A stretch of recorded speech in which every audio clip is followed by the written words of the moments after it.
14.12 will feature Akali losing 30 base damage off her E, Void Staff receiving 10 extra ability power, and First Strike is being nerfed with its gold income and damage dropping. And if you're dropping ranks, well, remember, skill capped is the only place that guarantees you'll climb at least 5 divisions while actively using our service. Otherwise, you can claim a full refund. We do this because our service really works. And this is the best time of the season to get in on skill capped, as we've just released tons of site exclusive courses designed for you to power learn the most important concepts for climbing in League of Legends stupidly fast compared to those who don't use skill capped. Join today for unlimited access to the world's most famously effective League of Legends guides, and remember, one subscription gives you access to all of our other games as well. So what are you waiting for? Click the link in the description below to stop wasting time being hard stuck and get the rank you actually want. And with that said, let's get into it. So we're going to start off the video by covering all the item and rune adjustments, and first up is Void Staff. 10 AP will be tacked onto Void Staff for this patch, which should help it to bring it more in line with Crypt Bloom when it comes down to Magic Pen purchases. AP Assassins should be liking this the most, as they generally never wanted to build Crypt Bloom in the first place. More Armor Pen is being added to Serylda's Grudge, going from 20 to 25%. The only champion in the game who's currently running Grudge as a second purchase in select cases is Yorick, so he benefits from this buff, while champions like Yone, Naafiri, Aatrox, and Jace like the item third, so they'll see a small boost as well. Scout Slingshot will be reduced in price, going from 900 to 800 gold, and it's now going to build from 2 daggers. A few items will have their build paths changed, as Lord Dominiks will no longer build out of Cloak of Agility, as it's being replaced by Noonquiver. Shiv's build path is being changed as well, with a pickaxe being added as a component. A pretty heavy nerf to First Strike is on the way, with the base gold on proc going from 15 to 10. Damage amp is also being nerfed, dropping from 8 to 7%. This change alone should have a pretty big impact on the meta, as so many of the strong champions from 1411 had been abusing First Strike. Noonquiver, which is a component that builds into Shield Bow and Yun Tao Wild Arrows, is being nerfed, with its AD dropping from 25 to 20.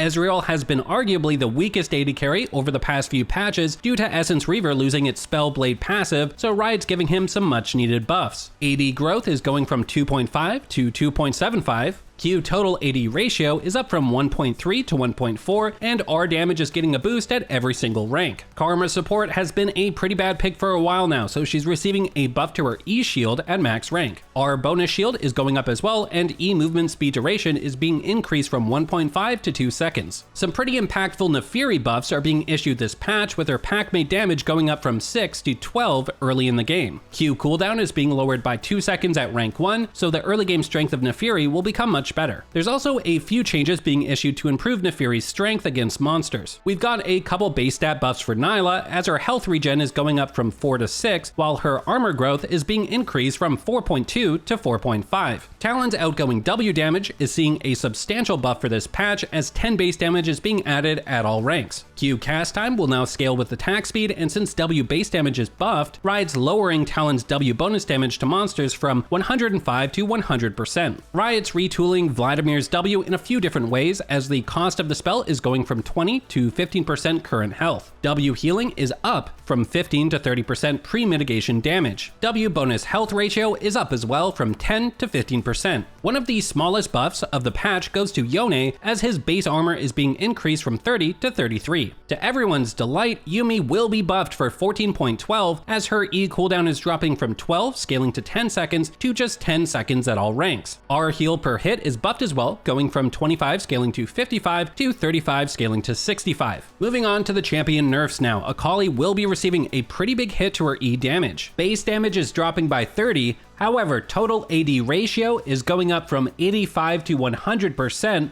while the AP ratio is being reduced from 120 to 110%. Riot's retooling Akshan's passive for next patch in a bit of a strange way. It's now going to get a boost when you reach level 6, 11, and 18 instead of scaling with each level. E damage will be nerfed as the base value is dropping by 10 at all ranks. However, the spell is now going to scale off 15% of Akshan's total AD instead of 17.5% bonus AD. Ashe is going to be nerfed, with her passive bonus crit damage dropping from 120 to 110%. Blitzcrank will be getting a revert from a nerf he received a few patches back, as his passive duration is going from 4 to 10 seconds. To compensate, however, base health of Blitzcrank is being reduced from 650 to 600. Master Yi Buffs from 1411 ended up overshooting, so Riot has done some follow-up nerfs for 14.12. Q bonus monster damage is dropping by 10 at all ranks. W initial damage reduction is going from 90 to 70%, while W cooldown is up from 9 to 10 seconds. Rek'Sai has been one of the more dominant junglers as of recent, so we've got a few nerfs on the way, with her Q attack speed dropping from 45 to 35%. W damage is also going down, as it's being lowered by 20 at all ranks. We've got a couple Skarner nerfs on the way, with his base health dropping from 650 to 610. However, health per level is up from 102 to 105. Passive max health damage will be nerfed, going from 7 scaling to 10% to 5 scaling to 11%.